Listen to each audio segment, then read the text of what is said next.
형제들, 뭐, 아이들 많이 기르다 보면 아무래도 좀 열등감을 갖는 자녀도 있고, 또 엄마가 편애하는 거를 느끼는 그런 아이들도 있잖아요. 그것이 근데 아이들에게는 굉장히 큰 상처고, 또 아이들을 그걸 엄마가 잘, 그 시기를 이겨나갈 수 있도록 도와주는 게 되게 필요하다는 생각을 했어요.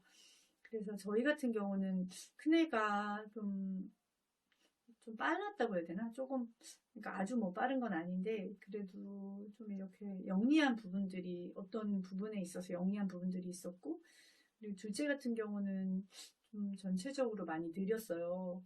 그러다 보니까, 음, 그러니까 형에 대해서 항상 이렇게 부러워하고, 그랬는데, 그러면서도 형을 너무 좋아하더라고요. 그러니까 형이 일단은 동생을 예뻐하기도 했고, 또 동생을 굉장히 좋아하거든요. 왜냐면 본인이 이렇게 친구가 많거나 그런 게 아니고 좀 이렇게 조용한 성격이고 하다 보니까 동생이 가장 친한 친구가 된 거죠.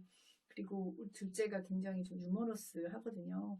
그러다 보니까 동생이랑 있으면 본인이 이제 즐겁고 하다 보니까 동생이 있는 거를 되게 좋아하고 동생하고 뭘 하고 싶어 하고 이런 게 많아서 기본적으로 형제 관계가 좀 좋은 편에 속했던 것 같아요. 그러다 보니까 둘째가 형을 뭐 미워하거나 질투하거나 이런 감정이 생각보다 많진 않았고, 그거보다는 형을 닮고 싶다.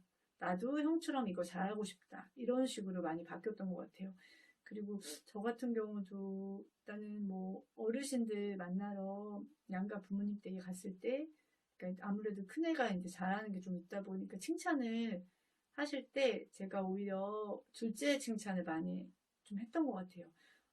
그 아이가 어떻게 발전하고 있고 성장하고 있고, 그리고 또 부모님들도 그걸 아셨죠. 왜냐면 둘째가 그러면 좀 열등감 가질 수도 있으니까 말씀을 하실 때 항상 조심해 주셨고, 그리고 저도 약간 그렇게 좀 부탁을 드렸었죠.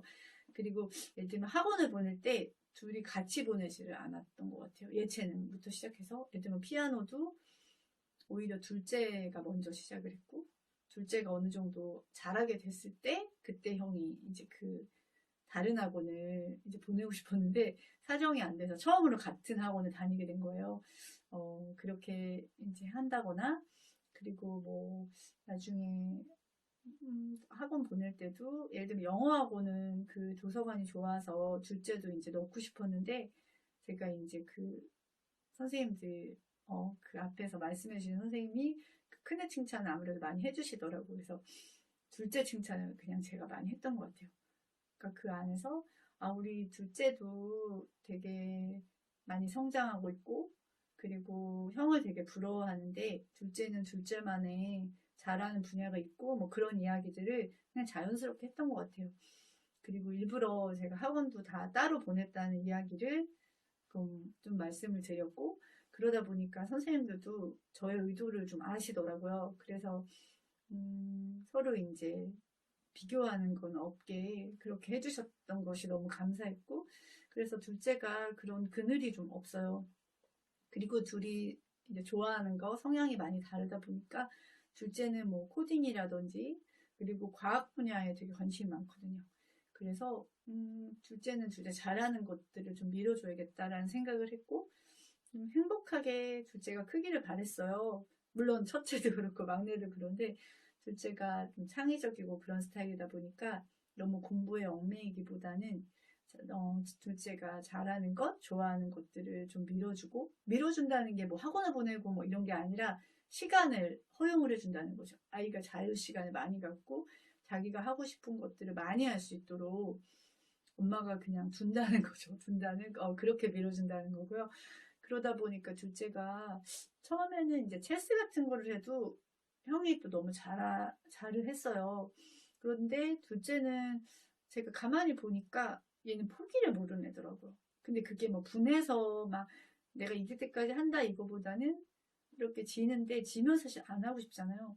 근데 둘째는 그냥 배워가고 자기가 꾸준히 했을 때 이렇게 뭔가 처음에는 물론 결과는 지는 건데 처음에는 너무나 쉽게 졌다면 나중에는 형이 조금 위험을 느낄 정도로 잘하게 된 거잖아요, 본인이. 근데 그렇게 정말 체스를 둘이 많이 했어요. 근데 어느 순간 이긴 거예요. 그래서 저도 좀 놀래기도 했고, 또, 아, 이 아이는 쉽게 좌절하지 않구나. 그리고 자기가 진 것에 너무 연연하지 않구나. 근데 그런 좋은 점을 제가 발견했고, 칭찬을 많이 해줬죠. 그리고 형은 너보다 먼저 배웠으니까 그런 거지. 그리고 또 2살이 많은 거는 되게 개월수다 좀 엄청난 개월수인데 우리 아들이 그래도 형이랑 함께 이 체스를 하고 있다는 게 너무 대단한 거다. 뭐 그렇게 이제 얘기도 하고 그리고 아빠가 체스를 좀 잘하는데 아빠를 이기는 거예요. 그래가지고 저희 다 약간 놀라면서 그러니까 둘째는 이렇게 뭐라고 해야 되지? 어느 순간 깜짝 놀래게 되는 경우가 많이 있었고 그리고 어느 순간 그러니까 그런 생각이 들어요. 아, 늦게 피는 꽃이 되게 아름다운 꽃들이 많이 있잖아요. 근데 우리 둘째가 그렇구나. 근데 정말 많이 기다렸죠. 기다리고 그리고 어느 부분은 좀 마음 편하게 내려놓은 것도 있는데 아이가 계속 성장을 하고 좋아하는 게 분명해요.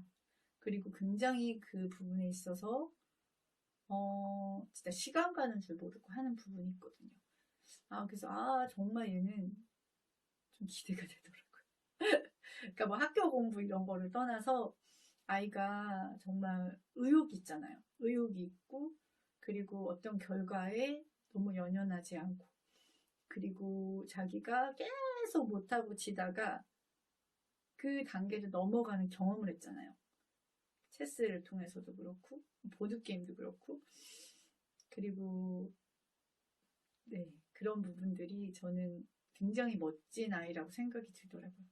그래서 그 부분에 대해서 많이 칭찬하고 그리고 결과보다는 네가 얼마나 노력을 했는지 그리고 큰애 같은 경우도 초등학교 때까지는 공부를 좀 못했던 것 같아요. 그러니까 공부를 안 했기 때문에 못했던 거죠. 근데 그래도 잘하는 건 항상 있었죠. 그 과목 중에. 근데 아이가 또 중학교 가더니 공부를 되게 열심히 하고 잘하고 싶어 하고 또 문제집도 막 사달라고 하고 이렇게 하더라고요.